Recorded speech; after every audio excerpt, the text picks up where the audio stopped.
আসসালামু আলাইকুম রহমতুল্লাহি ওবরাকাতু। আজকে ভোরবেলা থেকে অল্প অল্প করে বৃষ্টি পড়তেছে, অনবরত বৃষ্টি পড়তেছিল। সেজন্য আজকে প্রায় 8টার পরে মুরগির বাচ্চাগুলো ছাড়লাম। আর মুরগিগুলো ছাড়া হলো, যেহেতু খুব কাদা হয় আর মুরগিগুলা যেহেতু বৃষ্টিতে ভিজে, সেজন্য একটু লেট করেই ছাড়লাম।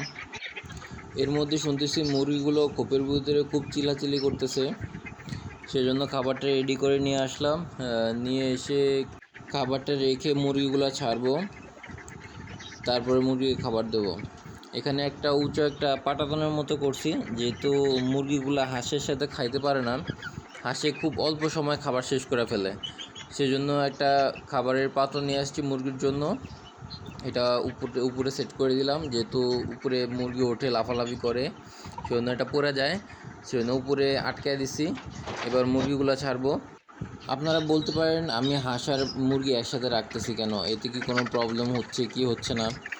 অ্যাকচুয়ালি হ্যাঁ, হাঁস আর মুরগি একসাথে রাখলে প্রবলেম হয়, যেহেতু হাঁস পানিতে থাকে, ভেজা অবস্থায় থাকে, সেজন্য মুরগির প্রবলেম হয়, ঠান্ডা লাগার সম্ভাবনা থাকে, গ্রোথ একটু কমে যায়। কিন্তু আপাতত আমার কাছে আর কোনো অপশন নাই। এখন হাঁস আর মুরগিগুলোকে খাবার দিয়ে দিতেছি। মুরগির এক্সট্রা খাবার উপরে আগেই দিয়ে দিছি। এখন হাঁস আর মুরগির জন্য যে খাবারটা মিক্স করছিলাম সেটা দিয়ে দিলাম। দেখবেন যে অল্প সময়ের ভিতরে আপনারা সবাই দেখতে পারবেন যে অল্প সময়ের ভিতরে কিভাবে হাঁসগুলায় খাবারটা শেষ করে হয়েছে। আমি এখানে অনেকটা খাবার দিছি, তারপরেও এটা থাকবে না, শুধুমাত্র 4 থেকে 5 মিনিট থাকবে, এরপরে সব শেষ করে ফেলবে। 5 মিনিটের মধ্যে ওরা খাবার খেয়ে শেষ করে চলে যায়। এমন না যে ওরা অনেকক্ষণ মুরগির মতো আস্তে আস্তে খায়, ওরা একবারে খাবার খেয়ে ফেলে। আমাদের এখানে পাশের বাসায় কিছু চীনা হাঁস আছে, সেগুলো আসে। আমার হাঁস মুরগিগুলোর যখন খাবার দেই, ওগুলো আইসা জড়ো হয়। খাবার তো খাইতে পারে না, কিন্তু খাবার খাওয়ার চেষ্টায় জালগুলা ফুটা করে দেয়। খাবারের পাত্রে একটু ময়লা ছিল, খাবারের পাত্রের ময়লাগুলো ফেলে দিয়ে, ময়লা বলতে একটু পানি জমছিল, পানিগুলো ফেলে দিয়ে একটু এখন খাবার দিয়ে দেব। যেহেতু একটু লেট করে ছাড়ছি, ওরা খুব ভালোভাবেই খাইতেছে, যেহেতু পেটে ভালোই ক্ষুধা ছিল। এই 3টা আমার বেজিং হাঁস অথবা পিকিং স্টার বলতে পারেন। অ্যাকচুয়ালি আমি হাঁসটাকে ধরছিলাম যে চেক করতে, আমি একটা ভিডিওতে দেখছিলাম যে হাঁসের লিঙ্গ কিভাবে চেক করে, সেটার জন্যই আমি হাঁসটাকে ধরছিলাম চেক করার জন্য কিভাবে লিঙ্গ চেক করে, কিন্তু এটা আমি পারি নাই।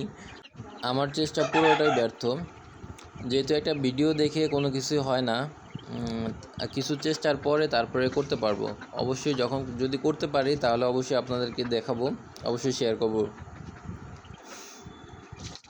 আজকে এই চিরিচিরি বৃষ্টির জন্য, অল্প অনবরত বৃষ্টির জন্য খুব কষ্ট হয়েছে কাজ করতে।